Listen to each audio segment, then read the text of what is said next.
want to take a few minutes now and introduce you to my friend Charles Graham. Charles Graham, I know you're very shy, but would you walk over to that microphone? And I want you to meet my other friends here at Grace Baptist Church. Charles has crossed paths with me a million times. Only God knows the record, I guess. At churches and at summer camps and that kind of thing. So let's do a little Huntley Brinkley. They know Huntley Brinkley. You're too young to know Huntley Brinkley. But Chet Huntley, isn't it? Chet Huntley and David Brinkley. You remember that? I'm old. Oh. Tell me a little bit about your background. Where'd you grow up and what was life like when you were a kid? I grew up in southeast Arkansas on a farm. My dad was a hired hand. I'm one of 13 children, number 5th in the birth order, 10 boys, 3 girls. And I grew up picking cotton, working alongside my parents in the fields. Oh my goodness. Was it air conditioned? We did not get indoor plumbing until I was in high school.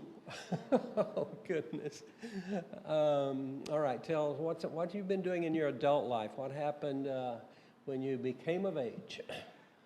Because of the early days of being in the cotton fields, alongside my mom and the rest of my family, we'd be chopping cotton or picking cotton, and I'm sure you've seen it in the movies, but Spielberg cannot recreate the real harsh reality of what it's like to drag a cotton sack down the field. But I would see the cars traveling along the highway, and my only thought was, one day, I hope that's me. I just want to get in a car and travel as far as I can from this place. And in the fields, I would dream about traveling, and I loved music even as a kid. My 4th grade teacher was a musician and an artist, and so she inspired me with both music and art in my little country school, which is prior to integration.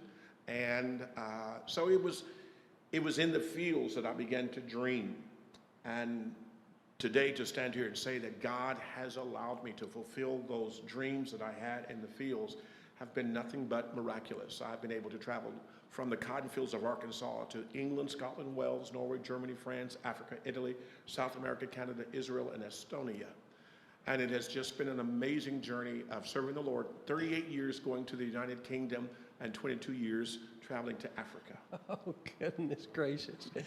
How did you meet Jesus? How did you meet Jesus? Where were you baptized? Tell us those things that enriched your spiritual life. I'm thankful for my parents who were believers, and I grew up in the church. Long before I was aware of God, I was in church. That was just the nature of my parents, and they didn't just send us, but they took us. And so as kids, we would go to church, and you would meet the fiery preachers, and you'd hear the sermons. All right, good.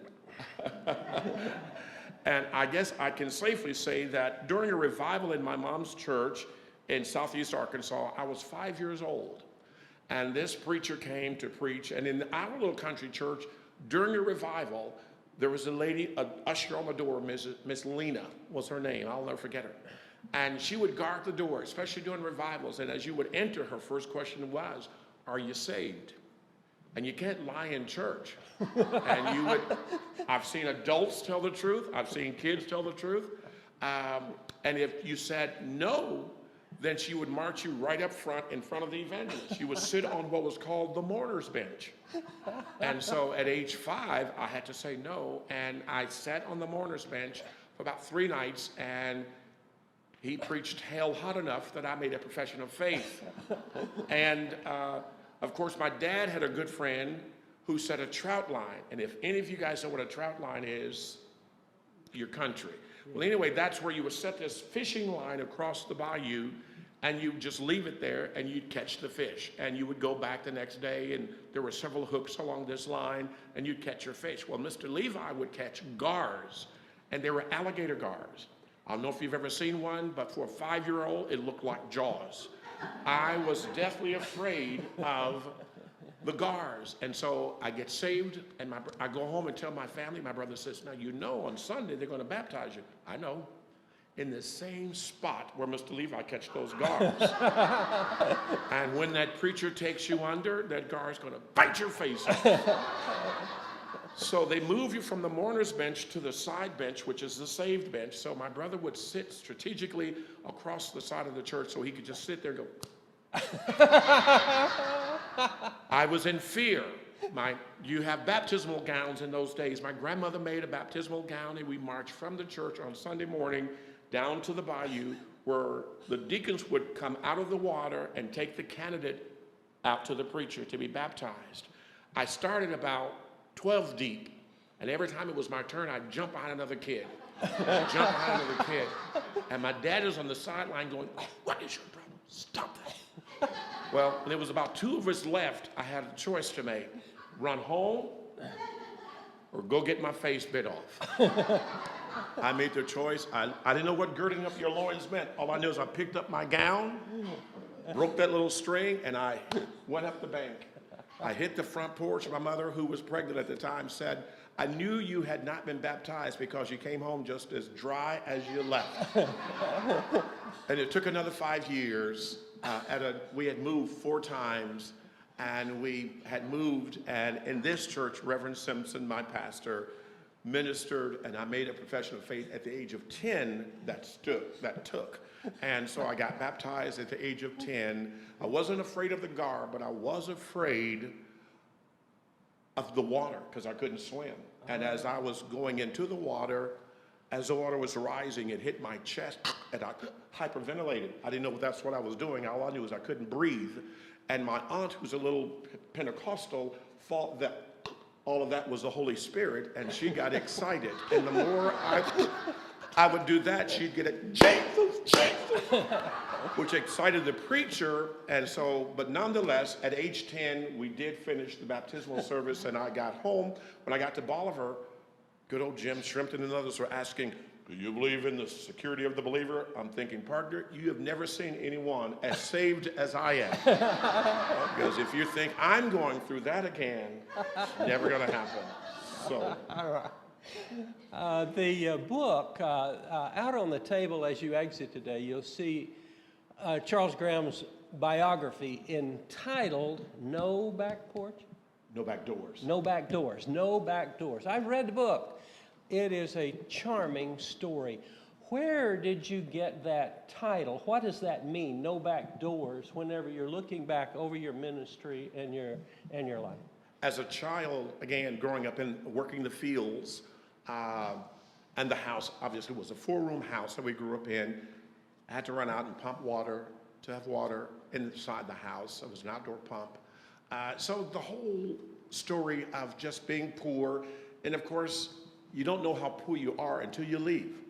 My mother made pans of cornbread and warm milk, and she presented it in such a way that I thought it was a treat. I still eat cornbread and milk today just as a comfort food, but not realizing it was all we had. But my mother had a beautiful art of presenting life in such a way that we did not know how poor we were. But when we would go to the fields, now I knew the house was crowded, and as I would go and pick cotton or chop cotton, we'd have to pass this big, beautiful plantation house. And as a child, my only dream was to look inside. And the only consolation for working the fields is that occasionally we got paid at the back door of this house. As I'm getting paid, I'm looking around the homeowner, the landowner, and I'm just looking inside, and as far as I could see was the kitchen, and it was beautiful. And as a kid, I just thought, one day, I just want a nice house. I wanted a house with grass. And so years later, the first answer to the prayer was I wanted to go to college, and God opened the doors through a Southern Baptist missionary who came to Dermot, whose son was in my class, because the town that I grew up in, blacks went in one side of the doctor's office and whites in the other. I asked my typing teacher one day, what would happen if I came to your church? And she cried at her desk and said, if you came to my church, people would walk out because you're black. My shop teacher, who was always witnessing to us, I asked him what would happen if I came to your church? And he said, if I was a deacon on the door that Sunday, I would have to refuse you entry. So this is the condition of the community in which I grew up. And when I left in 75, I came to Bolivar to go to college. I made a decision I never want to live in Southeast Arkansas again. But 33 years later, living in Southern California, traveling around the world, God spoke to my heart and said, I'm bringing you home. And I'm thinking, I did not see that one coming. But nonetheless, I obeyed the Lord, and when I made that decision, as I drove back to visit my family, I drove out to the farm, and that big, beautiful white house was now for sale. It was overgrown and derelict and very much damaged and had not been lived in for over 10 years. But I drove to the back carport, and I said, God, if this is the plan you have for me to come home, is this house a part of that plan? And God so graciously honored that, and I now own that house that I thought as a little boy I could only visit the back door. And so he has entrusted it to me, and it is now a ministry retreat facility, and we've seen over 700 ministers and families from around the world come in sabbatical at the Fountains. It is called the Fountains, a place of refreshing. And so when I renovated the property, there are no back doors. You enter, every entrance is a living space. So we just made sure of that. But the title, No Back Doors, is actually a metaphor for the fact that we live, your back doors may not be the same past hurts, pains, and disappointments that I had, because when I moved back to Arkansas, I was moving back to the place of my pains, my hurts, and my disappointments. But God removed those back doors from my heart.